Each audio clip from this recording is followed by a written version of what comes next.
사진 잠깐 보겠습니다. 제가 이번 교단총회에 참석했던 달라스에 있는 작은 규모의 테이크아웃 커피 프랜차이즈입니다. 유튜브에 검색해 보시면 유명하더라고요. 그래서 제가 이번에 달라스에 방문했을 때 제가 한 번도 가보지 못했던 두 곳을 꼭 가보고 싶었습니다. 하나는 인앤아웃 버거였어요. 제가 태어나서 한 번도 인앤아웃 버거를 먹어보지 못했는데 달라스에 마침 있다고 하더라고요. 그래서 가서 먹었는데 너무 맛있더라고요. 더블이 5불 55밖에 안 해요. 그래서 제가 거기 있는 동안 다른 음식 먹지 않고 3번을 먹었습니다. 물론 총에서 나온 음식 말고 개인적으로 먹어야 되는 시간에 가서 인앤아웃을 먹고 왔습니다. 버지니아에 돌아오니까 제가 제일 못 사 먹겠는 게 햄버거더라고요. 왜냐하면 다른 햄버거들 브랜드 아시죠? 다 10불이 넘어가는데 5불 55에 더블을 먹을 수 있으니까 그 생각이 나서 억울해서 못 먹겠더라고요. 자, 그 중에 하나가 또 뭐였냐면 저 더치브로스라는 커피 전문점입니다. 저 브랜드가 굉장히 궁금했어요. 테이크아웃만 합니다. 매장이 아주 작아요. 그런데 그 평당 매출액이 굉장히 높아요. 제가 그래서 도착해서 여유가 있을 때 어플을 깔았습니다. 근데 어플을 까니까 첫 번째 어플을 깐 사람에게는 커피가 공짜예요. 그래서 제일 비싼 거 한 6불 얼마짜리인데요. 그래서 그거를 주문해서 이제 받아서 먹었습니다. 달달하니 맛있더라고요. 근데 제가 왜 이야기를 드리냐면 사람들 뭐 좋아해요? 공짜 좋아합니다. 공짜 좋아해요. 그런데 제가 이 말씀을 준비하다가 사람들이 공짜 무지 좋아하는데 사실 그냥 받기만 한 존재는 아닌 것 같아요. 아무리 공짜를 좋아해도. 가만히 보면 무엇인가를 향해서 자신을 드리거나 자신을 계속 바치는 존재가 사람이다라는 생각이 들었습니다. 예를 들어 볼게요. 어떤 분은 가족을 위해서, 또 배우자를 위해서, 자녀를 위해서 새벽부터 밤 늦게까지 자기의 시간과 정성을 드리죠. 바치죠. 그리고 자신의 미래와 성공과 대학 진학을 위하여 그 모든 시간들을 쪼개서 훈련하고 노력하고 또 그 시간을 바친단 말이에요. 그러니까 어찌 보면 하루가 어떻게 지나갔는지 모를 정도로 그냥 하루가 후딱 이렇게 지나갈 때가 있습니다. 저는 한 가지가 분명하다고 생각이 됩니다. 사람은 아까 저처럼 본능적으로 무엇인가를 받고 싶어 하지만 동시에 무엇인가를 향해 자신을 드리며 살아가는 존재가 인간이다라는 거예요. 늘 누군가에게 기대는 것 같지만 그 기댐 속에서 우리 자신은 또 누군가를 향하여 자신을 바치며 살아가고 있다라는 거예요. 그런데 오늘 바울이 굉장히 의미심장한 이야기를 우리에게 합니다. 같이 자막을 통해서 읽겠습니다. 자, 시작.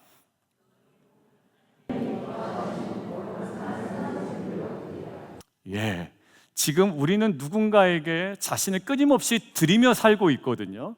근데 다 알겠어. 그렇지만 너희가 굉장히 중요한 게 있는데 너희 몸을 무엇으로 드려야 된다고요? living sacrifice. 살아있는 제물로 드려야 돼. 잊지 마라고 하는 거예요. 오늘부터 우리가 한 달 동안 나눌 주제입니다. 그렇다면 살아있는 제물, living sacrifice, 이 도대체 어떤 것을 의미하는지 오늘 로마서의 말씀을 통해 오늘 의미를 함께 나누고 하나님 앞에 그동안 많이 우리가 고백했지만 정말 우리의 결단으로 우리의 삶을 거룩한 산 제물로 내어드리기로 나아가는 예배 되기를 주님의 이름으로 축원드립니다.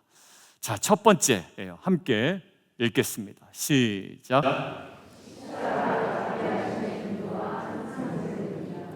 여러분들 제물, 구약의 제물 기억하시면 구약의 제물의 특징이 있습니다. 반드시 피를 쏟고 죽어야만 합니다. 양이 드려질 수도 있고요, 소가 드려질 수도 있고요. 또 염소가 때로는 드려질 수도 있고 때로는 비둘기도 드려질 수 있어요. 그런데 그 모든 제물의 특징이 있는데 피를 쏟고 죽어야 합니다. 그런데 바울은요, 오늘 굉장히 낯선 표현을 우리에게 던지고 있는 거예요. 너희 몸을 하나님이 기뻐하시는 죽은 제물이 아니라 어떤 제물이요? 산 제물로 드리라 라는 거예요. 여러분들, 살아있는 제물로 드리라 라고 하면 우리는 덜컥 겁이 납니다. 왜냐하면 율법을 더 잘 지켜야 될 것 같고, 그리고 더 헌신해야 될 것 같고, 교회를 위하여 이 몸 바쳐야 될 것 같기 때문이에요. 그런데 그렇지 않습니다. 우리가 살아있는 제물이 되고 살아있는 제사를 드릴 수 있는 근거를 오늘 본문은 이렇게 얘기하고 있어요. 자막으로 함께 보겠습니다. 시작. 예. 그러니까 살아있는 제물이 되라라고 할 때 우리는 덜컥 겁부터 먹어요. 왜? 상당한 의무감으로 우리가 느껴지기 때문입니다. 그런데 그 어떤 의무를 부여하기 전에 우리에게 먼저 던져주는 메시지는 뭐라고요? 모든 자비하심으로 너에게 권한다라는 거예요. 질문: 하나님의 모든 자비하심은 어디에 있을까요? 돈에 있을까요? 십자가에 있습니다. 하나님의 저와 여러분을 향한 자비하심의 모든 총체적인 결정체는 어디 있냐면 십자가에 있습니다. 쉽게 얘기하면 뭐냐면 예수님이 너 대신해서 죽었다.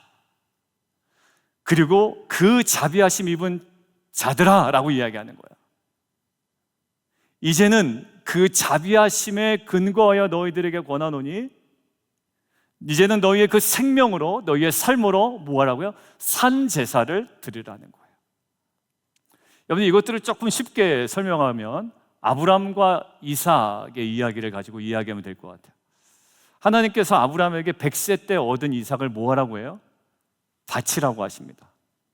아브람은 순종해서 아들 이삭을 3일길을 같이 가서 그 모리아 산에서 제단을 눕히고 칼을 들어요. 그리고 이삭을 죽이려고 합니다. 그런데 하나님이 아브라함아 아브라함아 크게 외치시면서 그 행동을 멈추게 하세요. 그리고 하나님께서 단지 멈추게 하실 뿐만 아니라 무엇을 보여주세요? 미리 준비하신 순양을 보여주세요. 이게 성경에 뭐라고 되어 있습니까? 여호와 이레예요. 아브라함을 죽이려고 했는데 하나님께서 미리 예비하신 순양을 보여주세요. 그리고 결국 이삭이 죽었나요? 순양이 죽었나요? 순양이 죽습니다. 왜요? 하나님이 준비하신 순양이 이삭을 대신했기 때문이에요. 그러니까 이삭은 어떻게 돼요? 살았죠. 누가? 순양이 이삭을 대신해서 죽습니다. 하나님이 예비하신 어린 양이 저와 여러분을 대신해서 죽습니다. 이게 뭐라고요? 사랑이고 자비하심이에요. 그 자비하심에 통하여 권한다라는 거예요. 이후에 이삭의 삶은 어떻게 됐을까요? 내 것이라 주장할 수 없는 인생이 되어버립니다. 쉽게 얘기하면 덤으로 사는 인생이 된 거예요. 여러분들, 이것이 바로 십자가의 이야기고 저와 여러분의 이야기인 줄 믿습니다. 제단 위에 죽어야 하는 건 누구였다고요? 저와 여러분이었다고요. 그런데 하나님께서 우리를 대신하여 당신의 아들, 세상의 죄를 지고 가는 어린 양 대신 예수 그리스도를 완전한 제물로 주셨죠. 그래서 예수는 죽고 결국 우리는 덤으로 사는 인생 두 번째 기회를 얻은 자인 줄 믿습니다. 여러분들, 그러니 지금 저와 여러분들이 살아가고 있는 이 인생이 내 것이라고 주장할 수 없다는 게 기독교 신학입니다. 여러분들, 신학적으로도 그렇고 양심상 우리는 내 인생이라고 주장할 수 없습니다. 오히려 내 삶을, 아니요, 내 나를 살리신 주님께 내 삶을 다 내어드려도 부족함이 없는 것이 우리의 인생임을 믿습니다. 왜? 그분이 대신 돌아가셨기 때문입니다. 우리는 살았고 우리는 살아서 산 제물로 하나님께 드리는 삶을 사는 예배자로 하나님께서 부르신 줄 믿습니다. 오늘 저와 여러분의 모든 삶이 저와 여러분을 살리신 주님의 제단 위에 기쁘게 올려지는 산 제물의 삶이 되기를 주님의 이름으로 축원드립니다. 여러분, 그렇다면 산 제사의 산 제물의 모습은 어떤 모습이어야 될까라는 거예요. 두 번째 함께 읽겠습니다. 자, 시작.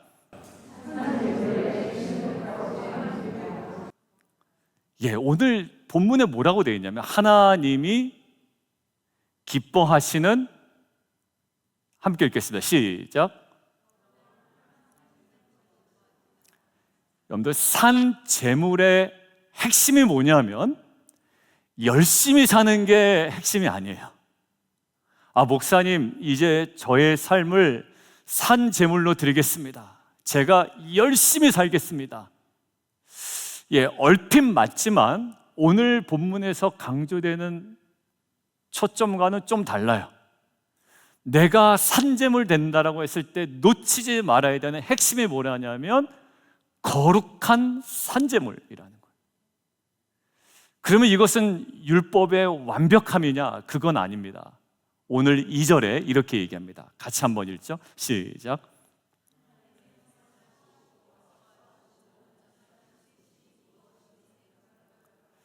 여러분들, 거룩은요, 율법적인 완벽함이 아니라 하나님의 뜻을 향한 우리의 마음의 전심, 그것이 우리의 거룩의 출발점임을 믿습니다. 그러니까 거룩은요, 결국에 하나님이 기뻐하시는 방향으로 나아가고자 하는 우리의 순전함이 거룩의 출발점이라는 거예요. 여러분들, 예를 한번 들어볼게요. 여러분들, 성경 전체에서 하나님을 가장 기쁘시게 한 인물이 누굴까요?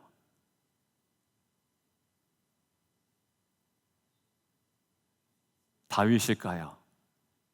베드로일까요? 예수님이죠. 심지어 예수님은 감당하기 어려운 십자가의 죽음을 통해서도 누구를 기쁘시게 했죠? 하나님을 기쁘시게 했어요. 그리고 예수님은 침묵을 통해서도 누구를 기쁘시게 했나요? 하나님을 기쁘시게 했어요. 예수님은 그래서 이렇게 얘기하셨습니다. 같이 한번 보죠. 예수님의 마인드가 어땠는지. 시작. 이게 핵심입니다. 예수님은 제물 되신 분이고요, 우리도 산 제물로 드려져야 되는데 그것은 내 맘대로가 아니라 누구를? 하나님의 뜻과 하나님을 기쁘시게 하는 거룩한 산 제물로 드려지는 게 핵심이라는 거예요. 예수님의 모든 삶의 기준은 뭐였냐면 하나님의 기쁨이었습니다. 여러분들, 어떤 아이를 한번 상상을 해보세요. 저희가 한돌 부서에서 이제 때로는 부모님에게 그림을 그려서 전달해 주는 경우도 있고, 어느 주간인가요? 한 1, 2년 전인 것 같은데 교회를 섬기는 목사님이나 사역자분에게 감사의 마음을 표현해 보세요라는 아마 과제가 있었던 것 같아요. 예전 이해준 목사님 아들이 저한테 조그만 선물하고 직접 저를 그린 그림에다가 목사님 감사해요라는 이 그림을 가지고 온 거예요. 되게 못 그렸어요. 내가 이 정도밖에 안 되나 이럴 정도로 엄청 못 그렸어요. 근데 저는 마음이 어때요? 기뻐요. 여러분들, 그림의 완성도로 따지면 기분이 좋지 않아요. 근데 제가 왜 그것을 보고 흐뭇하면 아직까지도 제 방에 그것들을 보관하고 있을까요? 왜냐하면 그 동기 자체가 큰 감동이 되기 때문입니다. 누구를 기쁘게 하려고 그래. 그때가 아마 교회를 위하여 섬기시는 분들을 이렇게 좀 감사의 표현을 하는 주간이었나 봐요. 그러니까 저를 생각하고 저에 대한 감사의 표현을 하는 그 현우 마음이 제가 그냥 기뻤던 거예요.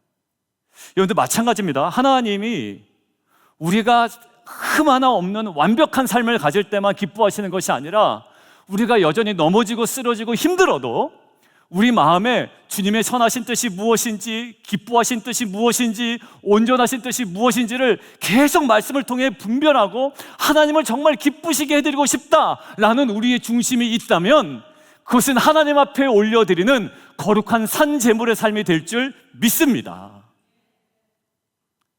근데 이민생활 하다 보면 하나님이 기뻐하시는 삶은 살아가지 않고 그냥 나 열심히 살았다 이 얘기만 처음부터 끝까지 하신 분들이 간혹 있어요. 그리고 때론 또 그분들이 사회적으로 성공했기 때문에 그 사람들 주변에 나도 저 사람처럼 살아야지, 그래서 그냥 무작정 열심히 사는 분들이 있어요. 여러분들, 우리가 산 제물을 올려드린다는 것은 물론 태도면에서 열심히 살아야 되지만 가장 핵심이 뭐라고요? 거룩함이며, 그 거룩함의 키는 하나님의 선하시고 온전하시고 기뻐하신 뜻을 분별하여 그 하나님을 기쁘시게 했다는 열망, 전심으로 나아가는 우리의 중심에서부터 시작되는 줄 믿습니다. 저와 여러분의 매일의 삶이 말씀을 통해, 기도를 통해 성령 안에 하나님의 선하시고 기뻐하시고 온전하신 뜻이 무엇인지를 날마다 재정렬하여 거룩한 산 제물로 드려지는 삶이 되기를 주님의 이름으로 축원드립니다. 자, 그렇다면 하나님의 뜻에 따라 거룩한 산 제물로 드리는 삶은 구체적으로 어떤 삶일까? 세 번째 한번 보겠습니다.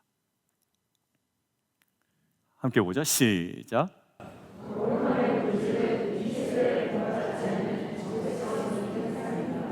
사도 바울은 오늘 우리에게 이렇게 얘기합니다. 이 세대를 본받지 말라라는 거예요. 이게 경고가 아니고요, 삶의 방향을 정하는 아주 핵심 명령이라고 저는 생각이 듭니다. 본받다, 어떤 단어일까요? 밑에 한번 보시죠. 저렇게 읽습니다. 슈스케마티죠. 이렇게 읽습니다. 여러분들, 저 헬라어의 뜻은 뭐냐면 틀에 맞춰 모양을 바꾸다라는 거예요. 그러니까 저렇게 표현하면 어떻게 표현할 수 있나요? 틀에 맞춰 모양을 바꾸라고요? 바꾸지 말라고요? 바꾸지 말라라는 겁니다. 그러니까 너희의 삶을 붕어빵 기계에 넣어라, 넣지 마라. 넣지 마라. 넣는 순간 어떻게 나와요? 다 붕어빵 돼서 나옵니다. 왜? 그 틀에 내 삶이 맞춰지기 때문입니다. 세상은 지금도 얘기하죠. 이게 성공이야 라는 거예요. 그리고 이렇게 멋지게 살아야 돼. 이 정도 집에, 이 정도 재산에, 이 정도 차량 할까요? 그리고 이 정도 대학은 가야 된다. 내가 이 정도 노력을 했으니 우리 또 가문에 어떤 우리 가정에 그동안의 배경도 있으니 이 정도는 가야 된다. 근데 예배자는요, 뭐라고요? 세대를 본받지 말라라는 거예요. 야, 새벽 예배 나오건 예배 못 나오건 괜찮다. 좋은 대학만 가면 된다. 이게 뭐죠? 세대의 요구거든요. 예배자는요, 그 흐름을 어떻게 알아? 우리가 2주 전에 나눈 것처럼 저항하라. 예배는 뭐다? 저항이다 라고 나눴습니다. 그럼 잠깐 딴 얘기 하나만 할게요. 예배는 저항이다 라는 메시지가 이제 선포되고 나서 우리 골프 피그를 했는데 우리 이정호 성도님이 그 말씀을 듣고 깊은 인사이트가 생기신 거예요. 그래서 뭐냐고 여쭤봤더니 뭐냐면 골프는 공을 앞에 뒀을 때 내가 이 공을 내 힘으로 세게 치겠다라는 마음에 대한 저항이다라는 거예요. 너무 딱 맞는 거예요. 목사님, 제가 그 예배는 저항이다라는 이야기를 듣는데 그 얘기가 확 떠올랐다네요. 맞아요. 저도 스윙 연습할 때는 나름대로 칭찬도 가끔 받을 때가 있거든요. 공만 두고 치려고 하면 내가 이거를 쳐보겠다라는 이 욕망이 있어서 이거 자꾸 이제 힘을 빼야 되는데, 그러니까 그 욕심에 대한 저항이잖아요. 여러분들 왜 그러냐면 이 세상 우리에게 요구합니다. 그리고 우리는 동의를 하든 동의를 하지 않든 간에 맞아, 그렇게 살아야 되지 않을까? 그렇게 성공해야 되지 않을까? 그렇게 높아져야 되지 않을까? 그렇게 인정받는 자리에 가야 되지 않을까라고 하며 안절부절하며 그 세대를 본받으며 틀에 내 삶을 끼워 맞추려고 굉장히 노력을 많이 한단 말이에요. 근데 예배자는 뭐예요? 본받지 않는 자들이라는 거예요. 여러분들 이게 바로 뭐냐면 정체성입니다. 여러분들 다니엘 한번 이야기해 볼게요. 바벨론에 포로로 끌려갔죠. 포로로 끌려가서 그 사람 뭐 합니까? 목수일합니까? 아니요. 총리에 올라갑니다. 여러분들 타국으로 포로로 끌려갔는데 거기에 총리가 될 정도면 어떤 유혹이 있을 것 같아요? 나를 총리 삼아준 그 위에 왕이든지 누구든지 권력이든지 그 앞에, 그들의 요구 앞에 자기의 삶을 틀에 맞출 겁니다. 왜? 그래야 더 승승장구할 수 있으니까. 얼마나 유혹이 있었겠어요. 고국을 떠나왔는데 바벨론에서 총리를 하고 있네요. 그러면 그 틀에 맞춰야 돼요. 그런데 이름도 바뀌고 언어도 바뀌고 문화도 바뀌었는데 다니엘은요, 하나는 바꾸지 않아요. 뭐냐면 그가 갖고 있는 정체성 바꾸지 않습니다. 하나님을 향한 믿음, 예배자의 중심이 흔들리지 않아요. 그는 왕의 진미를 어떻게 해요? 거절합니다. 왜요? 나는 하나님의 사람이기에 이 세대가 원하는 방식, 요구하는 방식대로 살아갈 수 없습니다라는 고백이었어요. 다니엘은 하루 3번 기도했다고 그랬죠. 기도하면 어떻게 된다? 죽는다라고 얘기했다고요. 그런데 죽는다고 함에도 그는 멈추지 않습니다. 왜요? 나는 장로니까, 난 안수 집사니까, 난 권사니까 그래도 기도하겠다라는 거예요. 기도하면 죽는다. 아니, 나는 하나님의 사람이니까 내 예배는 멈출 수 없다. 내 기도는 멈추지 않겠다. 여러분들 이게 정체성이에요. 여러분들 거룩한 산 제물로 드려진다라는 것은 결국 이 땅 가운데 어떤 모습이냐면 이 세대가 요구하는 메시지에 우리가 저항하고 거부하고 그 틀에 들어가지 아니하고 독특한 하나님의 사람으로서의 정체성을 이 세상 가운데 드러내는 것이 산 제물의 삶인 줄 믿습니다. 그리고 우리 교회는 어떤 메시지예요? 그게 바로 빛으로 살아가는 존재이며 소금으로 살아가는 존재, 빛과 소금이 우리가 이 땅 가운데 드러내며 살아가야 될 산 제물의 삶임을 믿습니다. 여러분들 우리는 돈에 약하고요, 외모에 약하고 성과에 약하고 인기에 약해요. 하나님은 이렇게 얘기합니다. 너는 내 거다라는 거예요. 내가 너를 지명하여 불렀다. 너는 내 거다. 여러분들 결국 세상의 틀 앞에 우리가 간혹 흔들릴 수 있습니다. 하지만 마음을 새롭게 하는 저와 여러분 되면 좋겠습니다. 그리고 이렇게 고백했으면 좋겠어요. 나는 산제물입니다. 거룩한 산제물입니다. 이 세대를 본받지 않겠습니다. 이 세대의 원하는 틀에 따르지 않겠습니다. 붕어빵 기계에 들어가지 않겠습니다. 그러나 존귀한 하나님의 자녀인 영광스러움을 온전히 드러내며 살아가는 예배자 되겠습니다. 이 고백이 저와 여러분의 고백이 되기를 주님의 이름으로 축원드립니다. 리트릿 출발하기 전에 우리 여기 계신 성도님 자녀 한 명하고 이야기를 나눴어요. 아니요, 도착해서 나눴어요. 자기가 간절히 원했던 게 있는데 지금 잘 안 됐어요. 근데 그 얘기하면서 울컥하는 거예요, 얘가. 그래서 내가 괜찮아. 목사님 기도할게. 근데 제 마음에 말씀 준비하다가 걔가 생각이 나는 거예요.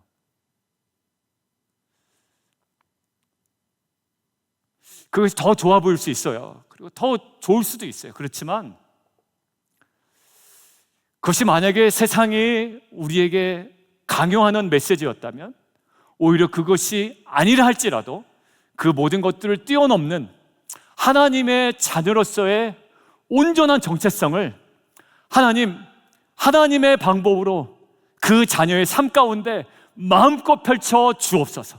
그래서 그의 삶이 평생에 거룩한 산재물 되게 하여 주시옵소서. 이런 기도가 제 안에 고백되어졌습니다. 오늘 말씀 맺겠습니다. 오늘 말씀을 정리하면서 거룩한 산 제물은 이런 마음을 품는 것에부터 시작된다라는 생각이 들었습니다. 어떤 거냐면 예수님이 우리를 위하여 먼저 돌아가셨죠. 그래서 우리는 살았어요. 그러니까 살았으니 우리는 산 제물이 되어야 돼요. 핵심은 내 마음대로 열심이 아니라 거룩한 산 제물이에요. 하나님의 선하시고 온전하시고 기뻐하시는 뜻에 따라 나의 삶을 질서 있게 정확하게 드려야 돼요. 마치 구약시대의 제물, 내가 드리고 싶은 거 마음대로 드리면 하나님 안 받습니다. 하나님 원하시는 대로 질서 있게 말씀에 비추어 드려야 돼요. 근데 이 모든 것들을 총괄하는 하나의 마음이 하나 제 마음에 떠올랐어요. 이 결론으로 마무리하면 좋겠다라는 마음이 들었습니다. 같이 한번 읽습니다. 우리 마음에 거룩한 산 제물로 나아가기 위하여 우리 안에 회복되어야 되는 마음이라고 생각이 들었어요. 같이 한번 읽겠습니다. 시작.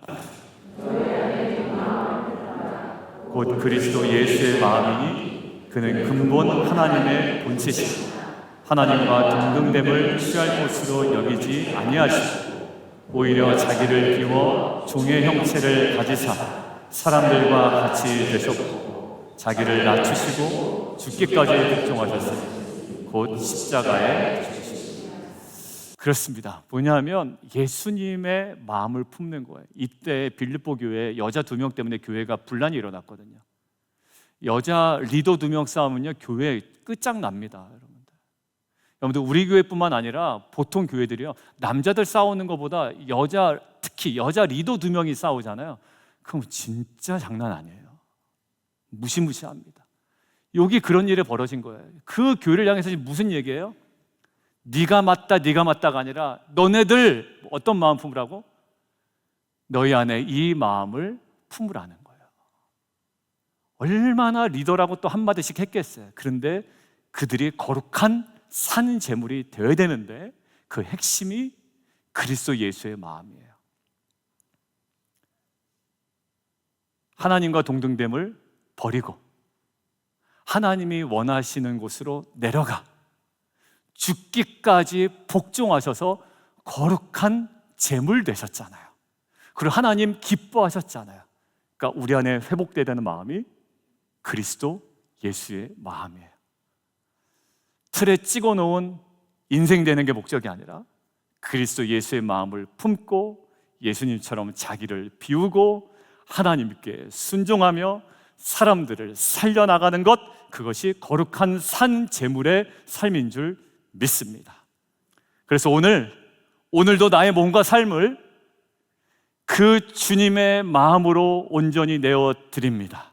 이 고백이 오늘 전체 예배의 결론이 되었으면 좋겠고, 그리고 우리가 또다시 살아갈 삶의 새로운 출발이 되기를 주님의 이름으로 축원드립니다.